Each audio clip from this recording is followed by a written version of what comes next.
ನಮಸ್ಕಾರ ಎಲ್ಲರಿಗೂ ಹೆಂಗಿದ್ದೀರಾ? ನಾನಿವತ್ತು ನಿಮಗೆ ಬಹಳ ಸರಳವಾದ ಒಂದು ಚಟ್ನಿಯನ್ನು ಹೇಗೆ ಮಾಡೋದು ಅಂತೇಳಿ ತೋರಿಸ್ಕೊಡ್ತೀನಿ.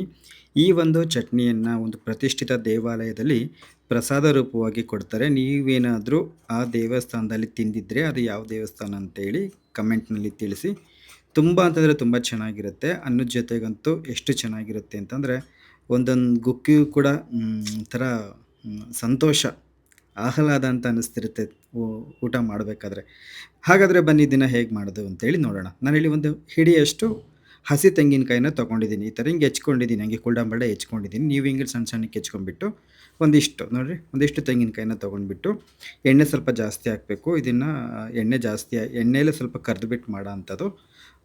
ಹಾಗಾಗಿ ಸ್ವಲ್ಪ ಎಣ್ಣೆಯನ್ನು ಜಾಸ್ತಿ ಹಾಕ್ಬಿಟ್ಟು ಅದರಲ್ಲೇ ಚೆನ್ನಾಗಿ ಕೆಂಪಾಗೋವರೆಗೂ ಇದು ಹಸಿ ತೆಂಗಿನಕಾಯಿ ಏನು ತೊಗೊಂಡಿರ್ತೀವಿ, ಸಣ್ಣ ಸಣ್ಣ ತುಂಡುಗಳಿಗೆ ಮಾಡ್ಕೊಂಡಿರ್ತೀವಲ್ಲ ಎಬ್ಬಿ ಬಿಟ್ಟು ಇದನ್ನು ಚೆನ್ನಾಗಿ ಹುರ್ಕೋಬೇಕು ಕೆಂಪಾಗೋವರೆಗೂ.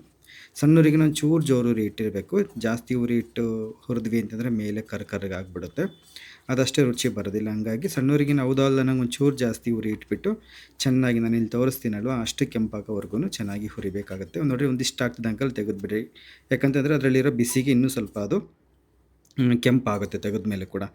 ಇವಾಗ ಅದೇ ಎಣ್ಣೆಗೆ ನಾವಿಲ್ಲಿ ಒಂದು 2 ಚಮಚದಷ್ಟು ಕಡಲೆಬೇಳೆನ ಹಾಕಿಬಿಟ್ಟು ಅದನ್ನು ಅಷ್ಟೇ ಕೆಂಪತ್ತವರೆಗೂ ಹುರಿಬೇಕಾಗುತ್ತೆ. ನೋಡಿರಿ, ಒಂದು 2 ಚಮಚದಷ್ಟು ಕಡಲೆಬೇಳೆ, ಇದನ್ನು ಅಷ್ಟೇ ಉರಿ ಇಟ್ಕೊಂಡ್ಬಿಟ್ಟು ಕೆಂಪಾಗೋವರೆಗೂ ಚೆನ್ನಾಗಿ ಹುರಿಬೇಕಾಗತ್ತೆ.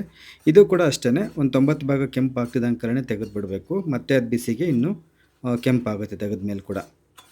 ಇದನ್ನು ಚೆನ್ನಾಗಿ ಹುರಿದಿದ್ದು ಆದಮೇಲೆ ನಾವಿಲ್ಲೇನು ಕಾಯನ್ನು ಹುರಿದಿಟ್ಕೊಂಡಿದ್ವಿ ಅದಕ್ಕೆ ಇದನ್ನು ತೆಗೆದುಬಿಟ್ಟು ಹಾಕಿರಿ. ಆಮೇಲೆ ಇದಕ್ಕೆ ಖಾರಕ್ಕೆ ಎಷ್ಟು ಬೇಕೋ ಅಷ್ಟು ಒಣಮೆಣಸಿಕಾಯಿನ ಹಾಕ್ಕೊಂಡು ಹುರಿಬೇಕಾಗತ್ತೆ. ನೀವು ಬೇಕಾದರೆ ಖಾರದ್ದು ಒಂದೆರಡು, ಬ್ಯಾಡಗಿ ಒಂದೆರಡು ತೊಗೋಬೋದು. ನಾನೇನು ಇಲ್ಲಿ ಬ್ಯಾಡಗಿ ಹಾಕಿಲ್ಲ. ಖಾರದ ಮೆಣಸಿಕಾಯಿನ ಒಂದು 10 ತೊಗೊಂಡಿದ್ದೀನಿ. ಇದನ್ನು ಅಷ್ಟೇ ಚೆನ್ನಾಗಿ ಉಬ್ಬೋವರೆಗೂ ಸಣ್ಣ ಉರಿ ಇಡಬೇಕು. ಉರಿ ಜಾಸ್ತಿ ಇಡಬಾರ್ದು, ಜಾಸ್ತಿ ಇಟ್ವಿ ಅಂತಂದರೆ ಸೀದೋಗ್ಬಿಡ್ತವೆ. ಹಾಗಾಗಿ ಸಣ್ಣ ಉರಿ ಇಟ್ಬಿಟ್ಟು ಚೆನ್ನಾಗಿ ಉಬ್ಬೋವರೆಗೂ ಚೆನ್ನಾಗಿ ಇವನ್ನ ಹುರಿಬೇಕಾಗತ್ತೆ. ಇವು ಅಷ್ಟೇ, ಈ ದ್ರಾಕ್ಷಿ ಉಬ್ಬುತ್ತವಲ್ಲ ತುಪ್ಪದಲ್ಲಿ ಹಾಕ್ತಿದ್ದಂಗೆ ಹಂಗೆ ಉಬ್ಕೊಂತವೆ, ಅಲ್ಲಿವರೆಗೂ ಚೆನ್ನಾಗಿ ಹುರಿಬೇಕಾಗತ್ತೆ. ಯಾವುದೇ ಕಾರಣಕ್ಕೂ ಸೀಯಿಸಬಾರ್ದು ಜಾಸ್ತಿ. ಸೀಯಿಸ್ಬಿಟ್ರೆ ಒಂಥರ ಕಹಿ ಕಹಿ ಅನಿಸುತ್ತೆ. ಇವನ್ನ ಇವಾಗ ಅದಕ್ಕೆ ತಗೊಳ್ರಿ. ಈಗ ನೋಡಿರಿ, ನಮಗೆ ಇಷ್ಟೇ, ಮತ್ತಿನ್ನೇನು ಹುರಿಯೋದೇನಿಲ್ಲ. ಈ ಒಗ್ಗರಣೆಗೆ ಇಷ್ಟೊಂದು ಎಣ್ಣೆ ಬೇಕಾಗಲ್ಲ, ಹಂಗಾಗಿ ಎಣ್ಣೆನ ತೆಗೆದುಬಿಟ್ಟು ಒಗ್ಗರಣೆಗೆ ಎಷ್ಟು ಬೇಕೋ ಅಷ್ಟು ಎಣ್ಣೆನ ಅದೇ ಬಾಣಲಿಲಿ ಬಿಡ್ತಾಯಿದ್ದೀನಿ. ಇವಾಗ ಇದನ್ನು ಮಿಕ್ಸಿನಲ್ಲಿ ರುಬ್ಕೋಬೇಕಾಗತ್ತೆ. ಈಗ ಮಿಕ್ಸಿಗೆ ಮೊದಲು ಒಣಮೆಣ್ಸಿಕಾಯಿ ಹಾಕ್ಕೊಡ್ರಿ.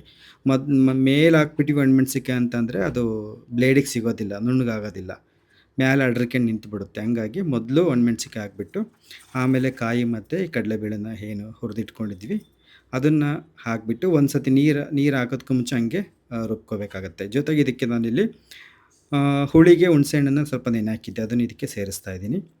ರುಚಿಗೆ ಎಷ್ಟು ಬೇಕಷ್ಟು ಉಪ್ಪು, ಆಮೇಲೆ ಒಂಚೂರೇ ಚೂರು ಬೆಲ್ಲ, ಇಷ್ಟೇ ಬೆಲ್ಲ ಪೀಳಿಕೆಯಷ್ಟು, ಆಮೇಲೆ ಒಂಚೂರು ಅರಶಿನ ಪುಡಿ, ಇಷ್ಟನ್ನು ಹಾಕೊಂಡ್ಬಿಟ್ಟು ಒಂದು ಸತಿ ಪುಡಿ ಮಾಡಿಕೊಡ್ರಿ. ಕೆಳಗಡೆ ಇರ್ತಕ್ಕಂಥ ಒಣಮೆಣ್ಸಿಕಾಯಿ ಒಂಚೂರು ಪುಡಿ ಆಗಲಿ. ಆಮೇಲೆ ನೀರು ಹಾಕ್ಕೊಂಡು ಎಷ್ಟು ನೀರು ಬೇಕೋ ಅಷ್ಟು ಹಾಕ್ಕೊಂಡು ಮತ್ತು ಅದನ್ನು ಒಂಚೂರು ಒಂದು 90 ಭಾಗ ನುಣ್ಣಗಾಗೋವರೆಗೂ, ದೊರ್ಗ ಅಂತೀವಲ್ಲ ಅಂದರೆ ತರಿಯಾಗಿ ಅಲ್ಲಿವರೆಗೂ ರುಬ್ಕೋಬೇಕಾಗತ್ತೆ.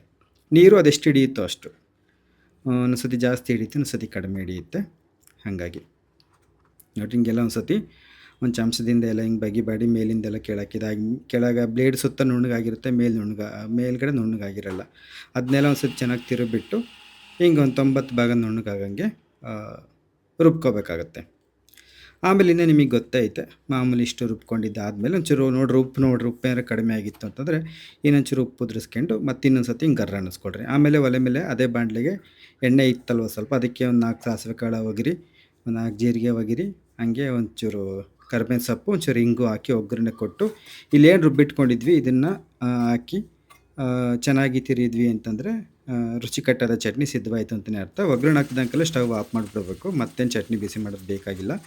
ನೋಡಿರಿ ಸ್ವಲ್ಪ ಹಿಂಗೆ ಹಾಕಬೇಕು. ಇವಾಗ ಸ್ಟವ್ ಆಫ್ ಮಾಡಿ ಒಂದು ಸತಿ ಹಿಂಗೆ ಚೆನ್ನಾಗಿ ಗೂರಾಡಿ ಚಟ್ನಿ ಹಾಕಿ ಗೂರಾಡೋದು ಅಷ್ಟೇ. ಭಾಳ ಅಂತಂದರೆ ಭಾಳ ಚೆನ್ನಾಗಿರುತ್ತಪ್ಪ. ನಿಮಗೇನೋ ಎಣ್ಣೆ ಭಾಳ ಆಯಿತು, ಅತಿ ಆಯಿತು ಅಂತ ಅನ್ನಿಸ್ಬೋದು. ತೀರಾ ಪೂರ್ತಿ ಎಣ್ಣೆ ನಾವೇನು ಬಳಸ್ತಿಲ್ಲ, ಅದನ್ನೆಲ್ಲ ಎಣ್ಣೆಲಿ ಕರ್ಕೊಂಡಿದ್ದಾದ್ಮೇಲೆ ಅದು ತೆಗಿತೀವಲ್ಲ, ಹಾಗಾಗಿ ರುಚಿ ಅಂತೂ ಭಾಳ ಚೆನ್ನಾಗಿರುತ್ತೆ. ನೀವು ಒಂದು ಸಲ ಮಾಡ್ಕೊಂಡು ತಿಂದು ನೋಡಿರಿ, ನೀವೇ ಹೇಳ್ತೀರಾ ಎಷ್ಟು ಚೆನ್ನಾಗಿತ್ತು ಅಂತೇಳಿ. ನಿಮಗೇನಾದರೂ ಈ ಒಂದು ಪಾಕವಿಧಾನ ಇಷ್ಟ ಆಗಿತ್ತು ಅಂತಂದರೆ ಇದನ್ನು ನೀವು ಮಾಡಿಬಿಟ್ಟು ಹೇಗೆ ಬಂತು ಅಂತ ನನಗೆ ತಿಳಿಸಿ. ನಾನು ನಿಮ್ಮನ್ನು ಮತ್ತೆ ಮುಂದಿನ ವಿಡಿಯೋದಲ್ಲಿ ಭೇಟಿ ಮಾಡ್ತೀನಂತೆ. ವಿಡಿಯೋ ನೋಡಿದ್ದಕ್ಕಾಗಿ ಧನ್ಯವಾದಗಳು. ನಮಸ್ತೆ.